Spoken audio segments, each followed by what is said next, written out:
Brian Robinson, there you are. I work for DreamWorks Animation. I lead an in-house creative agency that has a simple mission. We translate the vision of the filmmakers into DreamWorks consumer businesses around the world.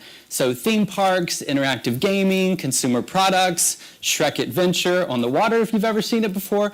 We actually help write the stories that are between films. So I work at a creative place. I live in a very creative city of LA, but that is by no means where my story began. I was born in 1974 in a very small town called Shreveport, Louisiana. That is me at the young age of 5, the blonde one, and my brother who still picks on me today. It was actually 1 year before my parents moved us from a very rural country town with no one around us for 2 miles because of a little thing that I had, an almost indiscernible country Louisiana accent that if you give me enough alcohol, I will pull out for you. The important part of this is that when you move from the country to a city, no matter how big it is, a lot of opportunities kind of open up. And in my life, the first opportunity that opened up was sports, but I had kind of a different path with sports. I tried everything, and one thing that I began to kind of see is that while I was okay, I was just about average. And remember, this is the 70s. There was no mentality like everyone is a winner. You either won or you lost, right? And so that sets up a whole life of things to happen. I tried soccer, I tried football, I tried it all. I tried cheerleading. It took me 4 times to get there, but it worked. Yeah, self-deprecation you learn in life is quite fun.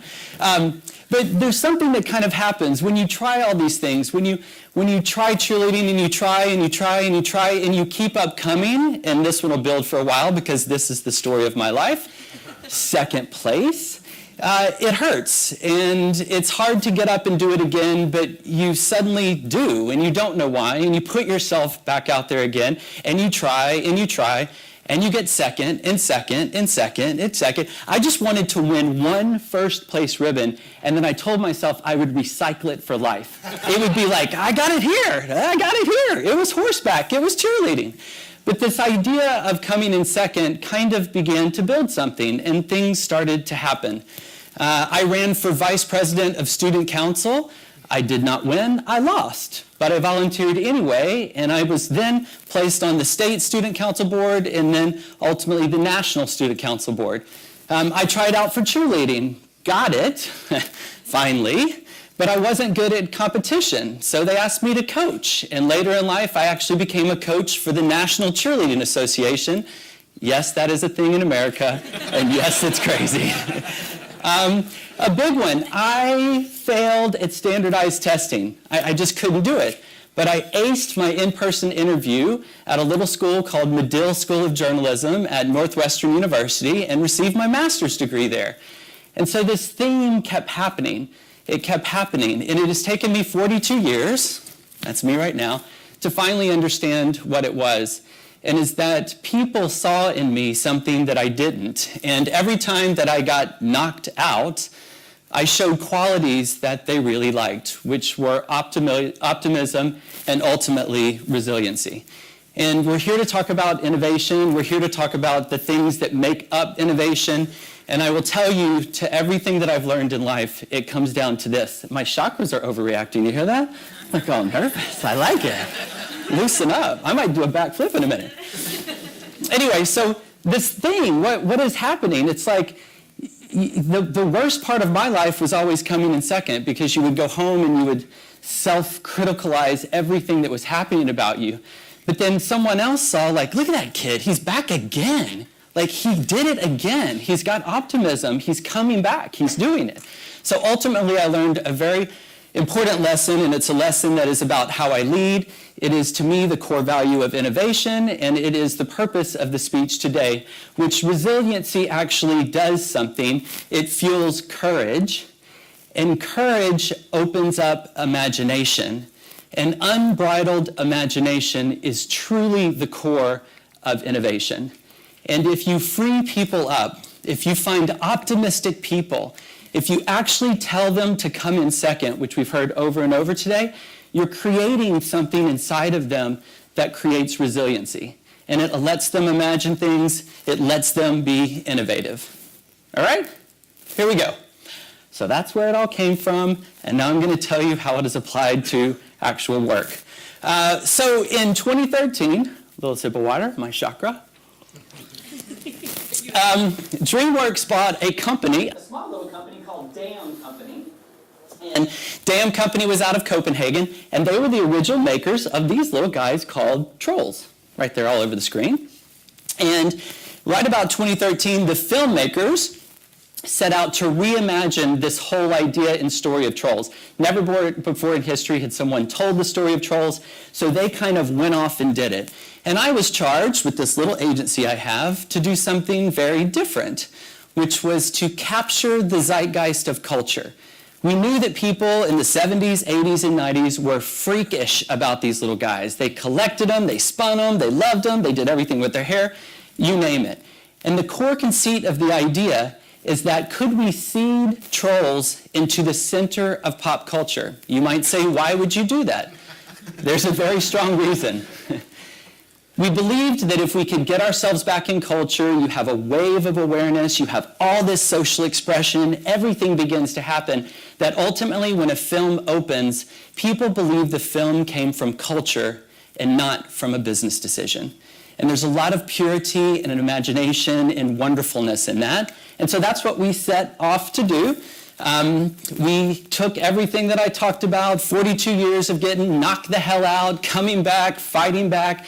We took a team together. We authored what we believe was kind of unbridled imagination. A lot of the things that you've seen today about Galactic, which is, do something that people aren't doing. Johnson & Johnson talking about how difficult it is to work in a corporate environment. I'm going to show you how awful we were when we did this because we were so anti-corporate, but we had to be to actually work within culture. So I put this up because first you have to know culture, and I think you understand it. It's 24 hours a day. It is relentless, and it is almost impossible to make a dent within culture unless you are the Kardashians or whomever else is around the world. So to actually have a social expression or someone to believe in or play with something and innocently doing it without buying them or purchasing their post is a very difficult thing to do. So we set out with a simple mission, and here goes the most anti-corporate mission you will ever see in your life. It sums up like this. We are the silent architects of culture. We build no corporate frameworks. We do not publicly communicate our intent, and we navigate unseen. I'm going to break this down for you. Here we are about to try to take on culture. The fastest way to take on culture is to actually come up with social media campaigns. We build no frameworks, no Facebook pages, no @ handles. The way that we navigated was through hashtags alone. So there was never a link between DreamWorks and trolls. It was just about the doll that people received. Now, you explain that to a for-profit company on the New York Stock Exchange who has to deliver a P&L and a profit line to open a movie, and it's a very difficult thing. But on my side, I had an incredible leader, Jeffrey Katzenberg, who has taken so many risks in his life and believed in this type of thinking. So there we went. We stood up, ready to get our ass knocked out or win. I'm going to tell you we won on this one, but that's what played it through. So this is where we started, all right? And we did two things. We created these little boxes right here, unmarked, not from DreamWorks, not mailed from DreamWorks, not knowing what's inside of them, and we began to stalk people. We would find people on Instagram that we thought were innovative and individualistic and expressive, and we'd send them the box. And then we did these little guys, which you'll find out in a moment. Curiosity is funny. I can't wait to see how many people open these. When I talk about a team, the agency is actually 32 people, but the group that did this were 3 people. And there was a question yesterday about scaling innovation, and I am such a believer in scrappy, scrappy, scrappy. It's a few people that are thinking differently, that can navigate under the radar and do things that are unseen. that actually are the way that you actually innovate. So this bag was for us on the streets. We would walk up to people, they would think we had drugs, you name it, everything happened, but we would just hand them to this, unidentified. And so for you guys, I knew I would meet curious, innovative, highly individualistic people. So here you are, open your bag and experience what people around the world have been experiencing.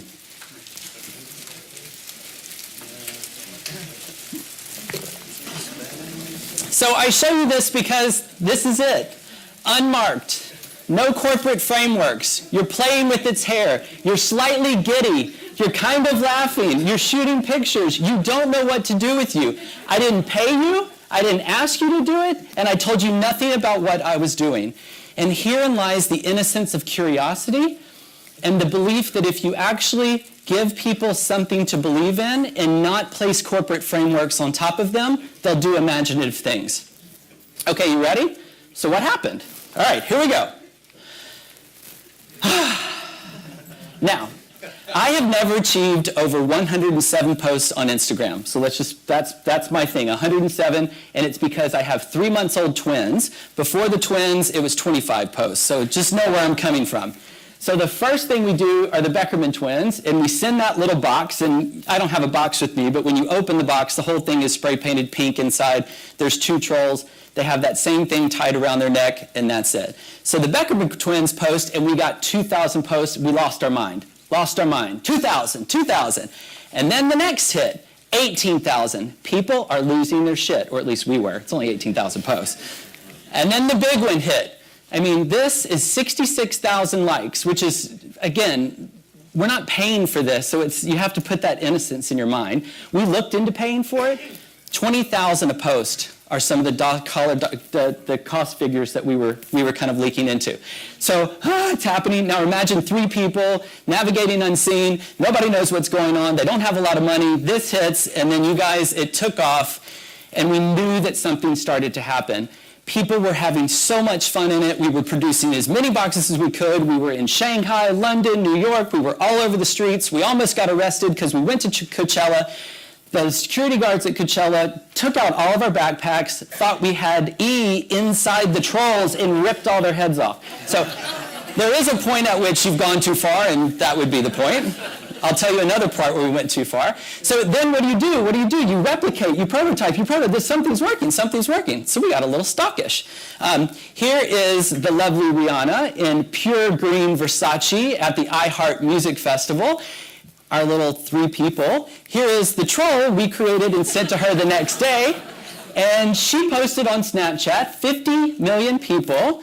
And that hashtag, in case you want to know what it is bitch better have my money. There you go. So then what do you do next? So you get kind of stockish. You have to be careful with stockish. We did a whole diorama for Katy Perry. It went too far. It got sent back. So just know you have to be careful with what you do. Then we went to editorial. What else is pervasive in culture? Editors. So here's Cosmopolitan Magazine. Joanna Coles is the actual editor of it. We did our Joanna Cole, and she actually put it in the letter from the editor, the opening page. And look at their likelihood. I'm impressed with that. And again, this is like 3 people going to the craft store. There's no money, right? It's felt and it's glitter and it's expression. And I don't think I can say that enough. There's something very pure about curiosity when you don't put frameworks around it and you actually allow people to express themselves.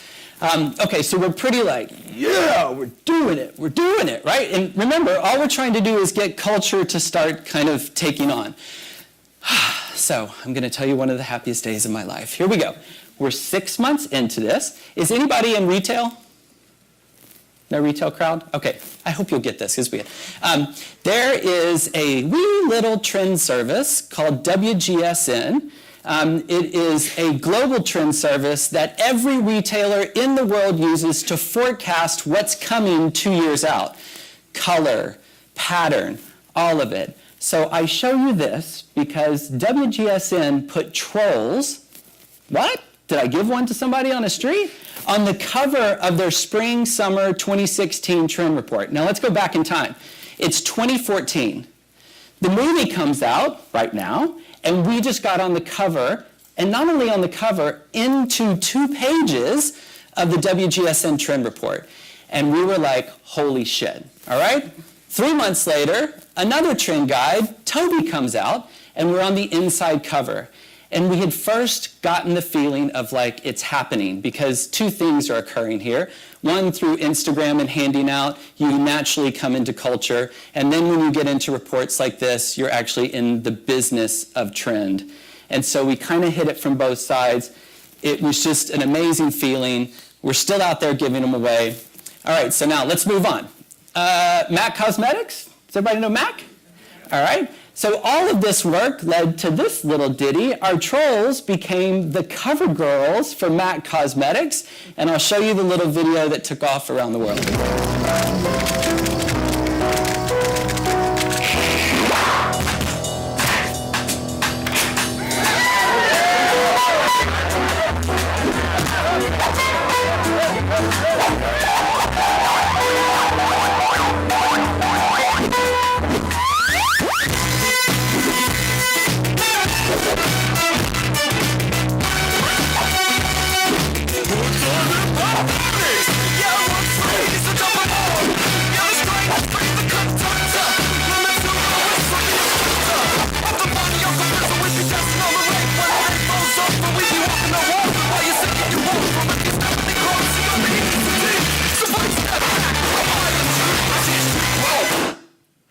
Hey, okay, so you might be like, why is that important?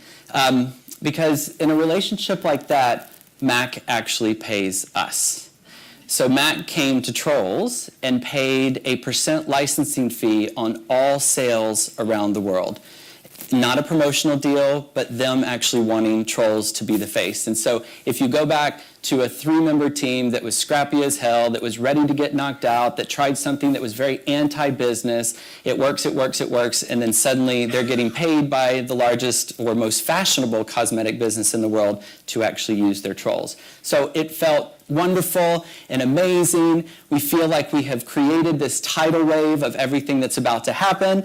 And then, by the way, during these 4 years, we've had some incredible filmmakers working on the new story of Trolls, which I'm very excited to tell you opened at #1 in the UK 2 weeks ago. We opened in, which is half my chakra nervousness, we open tomorrow in the United States. And it has been one of the most crazy journeys that we've had. The two businesses today, there will actually be now a kids business, which is what you see here. And the Good Luck Trolls, or the ones that you have in front of you, hit so fast that it created an adult fashion business for us. And you'll see this at the likes of Primark and Topshop at a very different level. So something that started innocent and resiliency and courage actually formates into something big. So my idea for you is that if you can find ways to fail, if you can find people to put on your team that has historically failed, you're going to find resiliency. And what does resiliency do? It fuels courage. And what does courage do? It breaks the boundaries of imagination, and unbridled imagination is at the heart of innovation. Thank you.